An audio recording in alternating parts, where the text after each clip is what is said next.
You're live, by the way, Sheets. Hey, what's going on? Hey. Yeah, if you ever see that when you come in, you're definitely live right away. So Okay. How's it going? How's the day? Good. I don't have that much time. Okay. But why don't you let us know what you're doing then? This is what I wanted to ask you. What, and this is like a pretty specific question, I guess, right off the bat. But what are you, I guess, two-part questions. Are you playing San Francisco? And if you are playing San Francisco, are you using the lefties? Yes. Okay. I don't know why Jock's not in the lineup. Did I miss the reason why? That's a little weird for a team that's still sort of fighting for for an outside shot at the playoffs. I don't really know why he's out, but that's what I'm trying to figure out. So maybe there's something going on where he's not a risk to pinch hit. But yeah, the thing about San Francisco though that I can play San Francisco easily with Nola and Steele and no problem. So that's what I mean. But you're not worried about playing guys like Conforto and. I mean, there's always a chance, but okay. Like I'm not gonna let that dictate too much of what I'm doing. Especially because I'm getting different. I'm getting different at pitching, and also like with Jock out, like if anything, that lends itself to thinking, well, maybe he's not even available, which is just kind of interesting. That makes their whole team a little bit like, yeah, they could bring in Wilmer and they could bring in other things, and they probably will, but I'm not gonna just like ignore a game because of it. At least I don't plan to.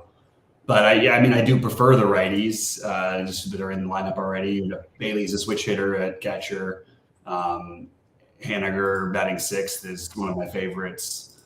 And like I said, you can do it. I don't think you like. I have 4-4 with them in Milwaukee, so I'm definitely okay with playing San Francisco on this slate. I actually think that the ownership is going to skew towards Houston. Probably. I mean, you've got Houston actually. Let me just see real quick. And Goldie has Houston more owned. San Francisco is far less owned than Houston. And Houston, or somewhat less. Like the highest owned players in the slate are Tucker, Alvarez, and Altuve. Right. The ownership. But nobody owned more than like Goldie's projection doesn't have anybody in the whole slate from a hitting perspective above 12%, which is definitely feels like you can definitely do whatever you want in terms of hitting. So that's nice. Obviously, it'd be nice to get some of the lower owned stacks, but that's pretty nice to see. So, who did you end up going with mostly for stacks? And Houston, Minnesota, San Diego, and Kansas City. Okay. Those are mine, and one that I want to bounce off of you is Baltimore. I mean, Eflin's not been the greatest against lefties, and Baltimore's gonna have like 9 of them, I think. And they're at Baltimore. Just another team to pivot off of the pivot, sort of, because I think, like you said, Houston's gonna be popular, Minnesota's gonna be popular. I have San Diego already. I was thinking of Baltimore as a different one.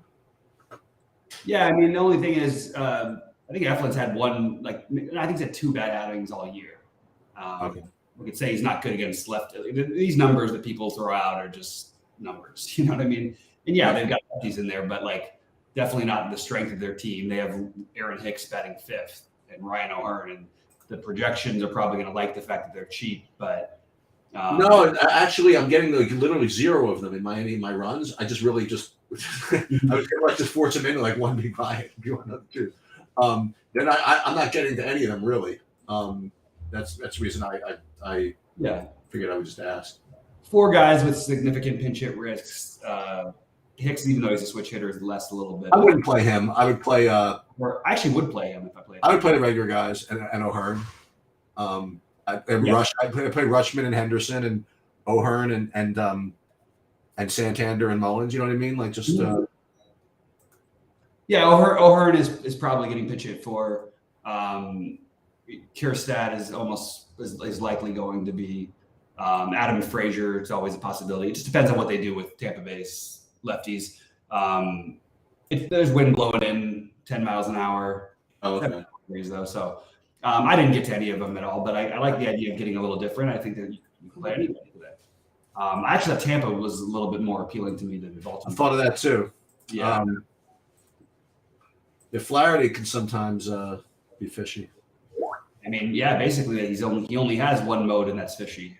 He's had one good game in his last 7 starts. Every other start he's basically been pretty bad. And he has been like a little better with his control since he got over there. So, that's the reason I ended up sort of siding against it a little bit. And I just like other stacks better. I still have my stacks ranked in the same. You lost me. Oh, I'm here. Yeah. Okay. You lost. I lost myself. So yeah, I'll just go. I have Houston, San Francisco. This is in order. Then Milwaukee, San Diego, then the Cubs. And I also like getting to the A's and Phillies as mini. Ooh, the A's. That's a good one. The A's are definitely a good mini stack because of the pricing. And I don't mind targeting Lugo in general. The A's are just so cheap. So I'm actually good if you want. I mean, I'd be okay with an A's full stack, but I would prefer to do a mini stack. San Diego still has a pretty good bullpen, even though it's not been as good lately. And then the Zach Thompson's getting some steam, which makes me want to play some Phillies. So, yeah, that was the one I was looking at earlier. The kind of the overpriced Phillies that I wanted to get in.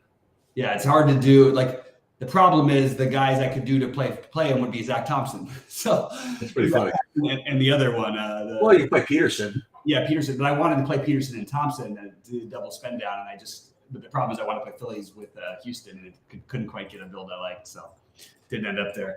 I'm doing what we talked about earlier for pitching. My biggest lineups are Steele and Nola in one. Wow. Burrito and Green in the other. And the funny part is, like, I actually think this is a huge, like, I don't care what the results are from today. When you have the 2 best pitchers on a slate not getting ownership on a slate where we don't like pitching, or not getting as much ownership, you know what I mean?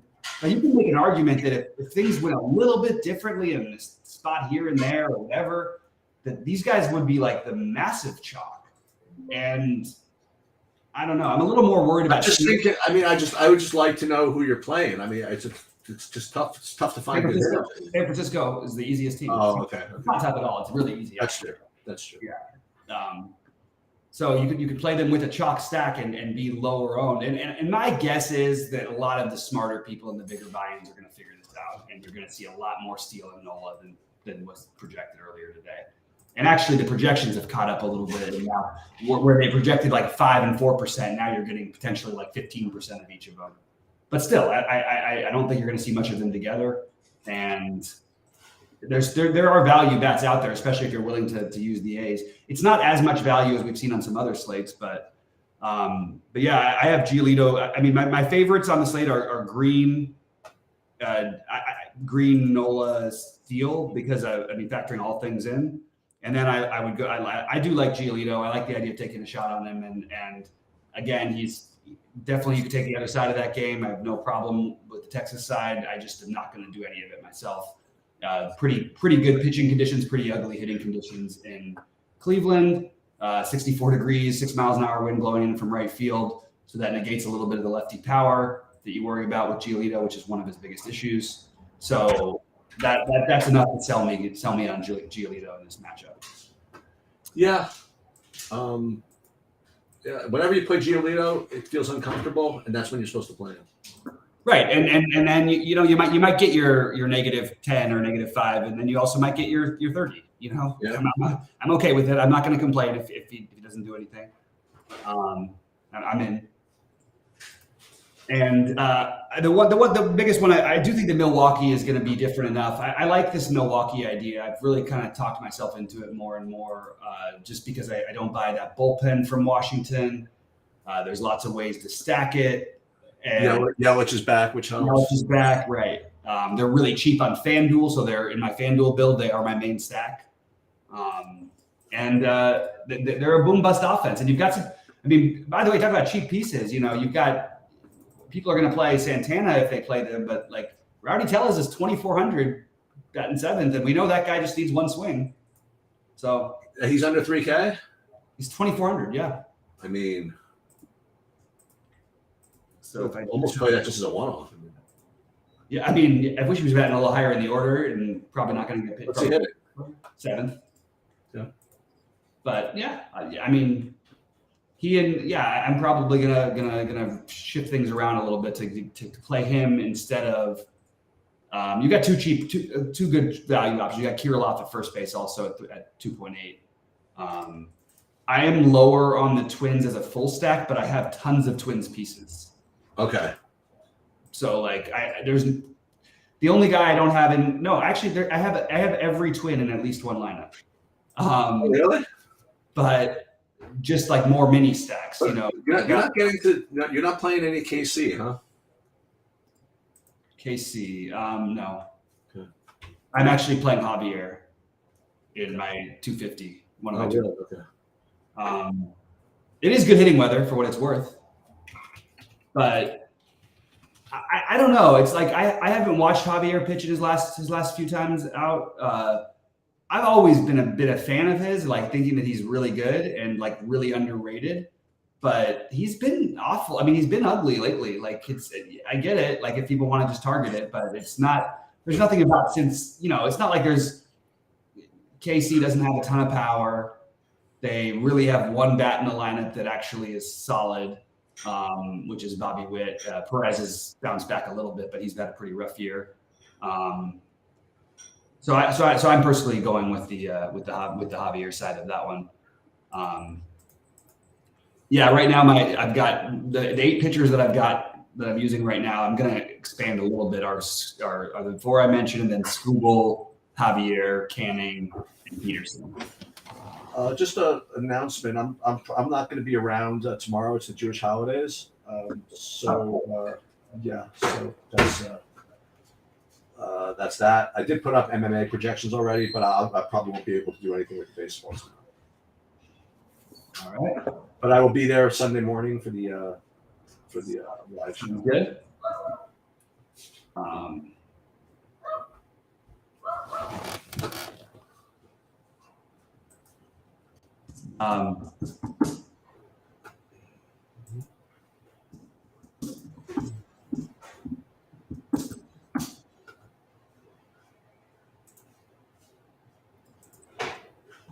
All right, so guys, drop in questions and thoughts. Sorry, I'm trying to answer people's questions in Discord instead of being up here. All right, I like this. Sam DeStew asks, who's the better late night hammer, Will Smith or Mookie Betts? The answer is always Mookie Betts. It's really not comparable. These are not guys who have similar like range of outcomes. Like Mookie Betts averages. I mean, it's just a significant like. So I don't know how you run into that. The Betts versus Will Smith. I guess maybe if you could argue that the catcher position is weaker. I mean, whatever. But yeah, it's always Mookie. And the Padres just released their lineup, and it is their A lineup for what it's worth. Okay. So doesn't mean everybody you have projected in there is in there, but like it's the guys you expect. Okay. Yeah. And my one bit of advice to you, by the way. Yes. It's not advice. It's my own biases. If you're gonna play Milwaukee, you got to play my favorite brewer. You got to play the 2-ring. Play the who? You got to play the 2-ring if he's playing. He was the first one in my lineup, my friend. Awesome. He was the first one in my lineup. Excellent. I wish I could just play the guy. I wish the guys they just flipped their lineup and played Turang and Joey Weimer when he plays at the top. Like I really do. And by the way, I just gotta say I have no right to complain, but I'm very frustrated with my decision to play some Scott Piercy. For whatever reason, I didn't have my pivots with this lineup, but I have a beautiful lineup going in the. What do you do? Well, I mean, it's got everybody in the top. It's got the top 3 and Caleb Tarum, who's 7,300, who's Oh my God. So, but then I unfortunately have the Scott Piercy who's not going to make it. Oh, okay. Because it looks like he's at least right now is projected to make it, but we'll see. What is it? What are you projecting? A 3? 3. Yeah, so it's a pretty straightforward baseball slate for me, even though it's a big slate. And like I said, I really think that you shouldn't worry too much about hitting ownership today. I just think that's really what I realized is just play the stacks that you feel the most comfortable with, and I think that's what you should do. I really don't have any other way to put it. There's not enough ownership where maybe to play Houston, and maybe if you play Houston specifically, like I wouldn't play them with both Canning and Skubal probably. But other than that, I think hitting wise, you can probably do whatever you want to do tonight. To be honest, I just don't see the other games getting a ton of love. Any of these games getting all that much love. I'm gonna have to shift over my my FanDuel builds though. I just realized. I don't know if I posted in the Discord. I heard that what's his name is doubtful. The Austin Eckler. Yeah, that's going to produce, I imagine, quite a bit of chalk in that whatever his name is, Kelly. Yeah, and it'll probably be bad chalk. Well, it's dangerous chalk. Let's put it that way. There's no reason it's going to be just. I've just watched the Chargers for long enough to know that when they lose Eckler, they play 3 running backs. And, is that right? I mean, pretty much all the time. I don't know this year though. I can't tell you their depth chart this year, so I'm gonna have to wait to look into that one. But yeah, you're probably right. And you know what? I can't say it's bad chalk. It's just gonna be. It's going to be chalk. I mean, it's like the people who were trying to convince everybody on every show last night for Showdown that Rashad Penny was really the actual RB1 for Philadelphia. Swift. And I was like, okay, now how many times did he carry the ball again? I don't think he even got a carry. He wasn't even the running back 3. Yeah, I guess he was the running back 3. Jolly's going Minnesota, Houston. So that is the chalkiest build that you're going to find, and it's still probably okay. But I wouldn't play that in the lottery, for example. That's the only point I would factor hitting. Like if you play Minnesota and Houston, I think that's probably basic. Or I guess if you played San Francisco and Houston, well, you can't really though.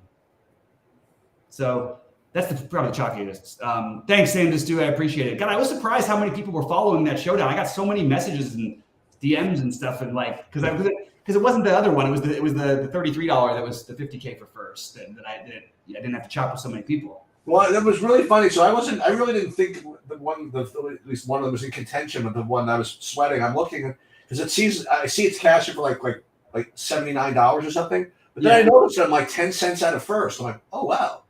So then like they have one reception. I'm like, ooh, does that mean we go to first? I guess it does. Right? So, there it is. It was nice. It was all we needed was that turnover, or just anybody but Jefferson to catch that third down ball. Like it just was that. It's one of those. Well, what would have happened if we had the turnover though? It was a turnover. There were 2 minutes left, or 158 left, and they had 2 timeouts. So nothing. We'd have to fade like a little. Well, we have DeAndre Swift, so we're not worried about him. Well, yeah. Well, most likely they just probably kneel and then punt. No, they'd run it. No, they wouldn't. Up 2 scores. I don't know why you'd run it up 2 scores. Maybe they were up 2 touchdowns. And the turnover wouldn't have given an Eagles defense lineup in there. Probably not. It would no. Okay. Couldn't you needed 20 points to be contending last night. You know, okay. Addison was the minimum at 16 that could have from every position. All right, what else is happening, guys? Drop in any questions or thoughts. It's Friday, so we always have the less interest from the people on Friday. It used to go the other way a little bit. Like for basketball, I feel like people are like drinking and having fun. It's a big slate too. It's a giant slate, but it's just what we've gotten used to this for Fridays. Though it's been a little bit quieter. We had a ton of people, by the way, for the Showdown live show last night. Really? Bunch of people. Football's big. Everybody loves football. Yeah, but it's just nice though because there's so many people to contend with. It's nice when they come to us. What was I going to say? So I posted the MMA betting breakdown today. So that's taken care of. Nice. So I think I'm up to speed with everything. I just posted Xfinity projections if anybody cares about that. And I guess I'm kind of gonna get going. What else do I have? On FanDuel, anything really good? Do you play FanDuel? Yeah, I played a Milwaukee stack with Nola and a mini ace stack. Oh, okay. And a Bellinger one-off. I have Bellinger one-offed a couple times today because my little Arizona thing. He always hits there. And then I played a Chris Bryant one-off just because the price is right. Oh, I knew this, but I see Polanco is out, but I knew that. I think. My favorite FanDuel pitcher to answer the Prince's question is Nola. If you wanted to use Canning, I have no problem with that either. Those would be my 2 favorites. Anybody Yeah, I think the web is a trap, by the way, today to people. I think people are going to say, okay, good pitcher, Colorado sucks. Oh, don't do that. The one thing I would say about the web is that he does struggle specifically with Colorado, like consistently, both at home and on the road, just for what it's worth. So I am not getting. I'm not doing that. Yeah. All right, I'm going to get going. Good luck, everybody, and you'll see me throughout the weekend, but I'll see you Sunday morning for sure. All right, have a good night and a nice holiday tomorrow, bud. Okay, later. See you later. And guys, yeah, pop in any questions or thoughts, and I'm happy to answer them. Otherwise, I'm going to probably get out of here as well. I don't know what else I can do other than say what I've been playing, and that's pretty much what I've done. But we do appreciate everything. I'll see those of you who are members in the premium Discord, and if you're, we have some great deals out there that literally, like, there's some SaberSim packages you can get that have that we're actually cheaper than what SaberSim charges, and you also get Goldie's industry aggregate projections, basically taking everybody in the industry and projecting it in one place. That's so helpful. If I first started playing DFS, that would be the first thing I would do. I would have signed up for us. And I'm not just saying that. I really mean that. If you can take everyone's industry aggregate projections, go for it. And then you know what Sheets got? Sheets' projections are? Sheets is one of the most successful DFS players in the world. And they're all they're all the same thing Goldie has, where he pulls them all in, but then he slants them all to based on historical accuracy. And he's constantly tweaking it, and it's an awesome system. So I would suggest, if you guys haven't signed up with us, I really, really would suggest that you do.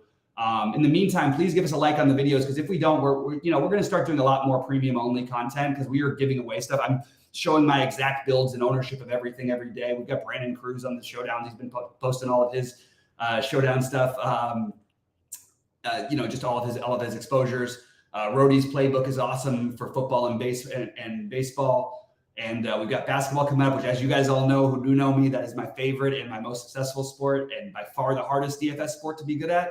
So you might want to jump in for that. But really, we have some incredible deals going on right now. I suggest you guys join up. And I appreciate everybody for tuning in. Give us the like before you get out of here. And I'll be in the premium Discord answering any questions you guys have. Good luck, everybody.